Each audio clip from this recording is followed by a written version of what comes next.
शिवसेना उपशहर प्रमुख मनमाड राकेश काकड, बापूभाऊ दराडे, रमेश जाधव, संजय भाऊ राऊत व ग्रामस्थ तात्काळ घटनास्थळी पोचले। मोर जखमी झाला होता। उपस्थितांनी त्यास पाणी पाजण्याचा प्रयत्न केला, परंतु मोराने काही प्रतिसाद न दिल्याने क्षणात मोराचा मृत्यू झाला।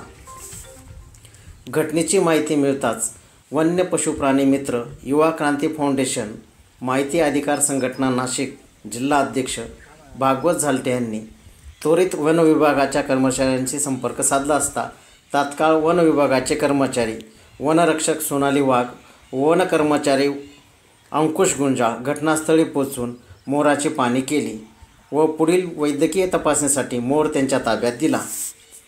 या दुर्दैवी घटनेमुळे परिसरात हळहळ व्यक्त केली जात आहे।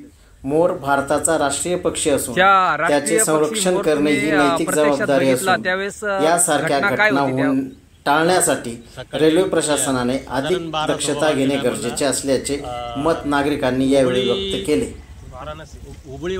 24x7 न्यूज रिपोर्टसाठी मनमाडहून प्रतिनिधी भागवत झालटे। मोर उडत असताना गाडीच्या समोर आल्याने तो गाडीच्या समोरच्या भागात लटकून इथं गेट नंबर 83 जवळ गाडी थोडी स्लो झाली असताना तो खाली पडला।